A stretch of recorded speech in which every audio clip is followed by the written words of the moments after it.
घड़ी की टिक टिक सुनाई दे रही थी। एग्जाम हॉल में सन्नाटा छाया हुआ था। शालिनी पेन चबा रही थी। उसकी नजरें घड़ी और आंसर शीट के बीच भाग रही थीं। उसके बगल में सुमन घूरते हुए तेजी से लिख रही थी। उसका माथा एकाग्रता में सिकुड़ा हुआ था। मेघा हमेशा की तरह कलाकार अपने प्रश्न पत्र पर डूडल बना रही थी। सीमा शांत स्वभाव की बड़े ध्यान से आखिरी बार अपने उत्तरों की जांच कर रही थी। घंटी बजी, एक तेज आवाज जिसने तनावपूर्ण सन्नाटे को तोड़ दिया। कमरे में राहत की सांस दौड़ गई। आखिरकार परीक्षा खत्म हुई। गर्मी की छुट्टियां शुरू हो गई थी। आजादी मिली, उसने अपना बैग पकड़ते हुए कहा। सुमन, मेघा और सीमा ने उसकी बात दोहराई। उनके चेहरे राहत और उत्साह से चमक रहे थे। उनकी लंबे समय से प्रतीक्षित छुट्टी की योजना हफ्तों पहले बनाई गई थी। जंगल के अंदर बने एकांत होटल की यात्रा, बस चारों शहर के शोर और अपने माता पिता की निगरानी वाली निगाहों से दूर। ये अब तक की सबसे अच्छी गर्मी होने वाली है, मेघा ने घोषणा की। उसकी आंखें प्रत्याशा से चमक रही थीं। लड़कियों ने अपना सामान इकट्ठा किया। अपने आगामी साहसिक कार्य के बारे में उत्साह से बातें कर रही थी। वे परीक्षा के तनाव को पीछे छोड़ने और खुद को प्रकृति की शांति में विसर्जित करने के लिए और इंतजार नहीं कर सकती थी। उन्होंने होटल के आकर्षण, उसकी पुरानी वास्तुकला और आसपास के जंगल की रहस्यमय सुंदरता के किस्से सुने थे। उन्हें क्या पता था कि उनका रोमांच एक अप्रत्याशित मोड़ लेने वाला है।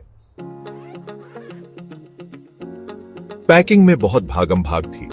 कपड़े बैग में फेंके जा रहे थे, नाश्ते पर बहस हो रही थी और जरूरी टॉयलेटरीज को ध्यान से पैक किया जा रहा था। उत्साह साफ दिखाई दे रहा था। अंत में वह दिन आ ही गया। अपने जरूरत से ज्यादा भरे सूटकेस को घसीटते हुए चारों दोस्त ट्रेन स्टेशन पहुंचे। उनकी हंसी चहल पहल भरी भीड़ में गूंज रही थी। ट्रेन यात्रा साझा कहानियों, मजेदार चुटकुलों और भविष्य के सपनों का एक धुंधला सा सफर था। उन्होंने नाश्ता बांटा, ताश खेले और कंक्रीट की इमारतों से हरे भरे खेतों में बदलते नजारे देखे। जैसे जैसे रात हुई, ट्रेन खड़खड़ाती रही। उन्हें उनके जंगल के रिट्रीट के सपनों से भरी एक शांतिपूर्ण नींद में सुला दिया। ट्रेन के धीमे होने की आवाज से उनकी आंख खुली। प्लेटफॉर्म पर कदम रखते ही ताजी शुद्ध हवा के एक झोंके ने उनका स्वागत किया। हवा में चीड़ और गीली मिट्टी की खुशबू घुली हुई थी। एक जर्जर जीप उनका इंतजार कर रही थी, जिसे बिना दांत वाला एक आदमी चला रहा था। उसने उनके बैग लाद दिए और वे जीप में सवार हो गए। जैसे ही उन्होंने अपनी यात्रा का आखिरी चरण शुरू किया, उनका उत्साह उमड़ रहा था। जीप घने जंगल से होकर गुजरने वाली संकरी, घुमावदार सड़क पर गड़गड़ाती हुई आगे बढ़ी।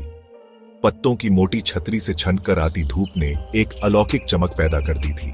अंत में वे अपने गंतव्य पर पहुंच गए। होटल लंबा और भव्य खड़ा था। हरियाली के बीच एक बूढ़ी सुंदरता। उसका कभी चमकीला दिखने वाला आकार फीका पड़कर हल्का पीला हो गया था और बेलें उसकी दीवारों पर कंकाल की उंगलियों की तरह रेंग रही थीं। जैसे ही उन्होंने अंदर कदम रखा, पुरानी लकड़ी और भूली हुई चीजों की गंध ने उनका स्वागत किया। लॉबी में मंद रोशनी थी। फर्नीचर सफेद चादरों से ढका हुआ था, जिससे उस जगह को एक भूतिया एहसास हो रहा था। शालिनी की रीढ़ की हड्डी में सिहरन दौड़ गई। ये थोड़ा डरावना है, क्या तुम्हें नहीं लगता?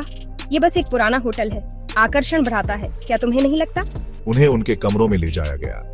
हर एक उतना ही मंद रोशनी वाला और गूंजने वाला था जितना आखिरी वाला। मुझे यकीन है कि इस जगह पर भूतों का साया है, मेघा ने फुसफुसाते हुए कहा। उसकी आंखें नकली डर से फैली हुई थीं। सीमा, जो आमतौर पर शांत रहती थी, ने हंसी के ठहाके लगाकर सभी को चौंका दिया। उम्मीद करते हैं ऐसा ही हो। भूतिया कहानी के बिना यह एक वास्तविक साहसिक कार्य नहीं होगा, है ना? जैसे ही उन्होंने अपना सामान खोला, उनके ऊपर एक अजीब सी भावना छा गई। होटल का सन्नाटा भयावह था, जो केवल पुरानी इमारत की चरमराहट से ही टूटता था। उन्होंने मैदान का पता लगाने का फैसला किया, इस उम्मीद में कि वह परेशान करने वाली भावना को दूर कर सकें। लेकिन जंगल जितना सुंदर था, उतना ही भयानक भी था। पत्तों की सरसराहट बढ़ी हुई लग रही थी। हर परछाई एक भयावह रूप ले रही थी। जैसे ही सूरज डूबने लगा, वे होटल लौट आए तो उन्होंने माहौल को और भी दमनकारी पाया। देखा जा रहा है का एक अजीब सा एहसास उन पर छा गया।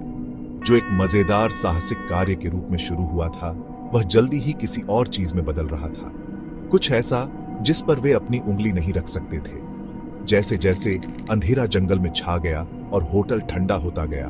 वे मंद रोशनी वाली लॉबी में एक साथ दुबके हुए थे। उनके अलगाव का भार उन पर हावी हो गया। वे मदद से कोसों दूर थे, फुसफुसाते हुए जंगल से घिरे हुए थे, और एक परेशान करने वाली भावना थी कि वे अकेले नहीं थे। क्या वे एक कठिन परीक्षा से कहीं ज्यादा बड़ी चुनौती का सामना करने वाले थे? ऐसी समस्या जिसे पाठ्य पुस्तकों और तर्कों से हल नहीं किया जा सकता है, केवल समय ही बताएगा।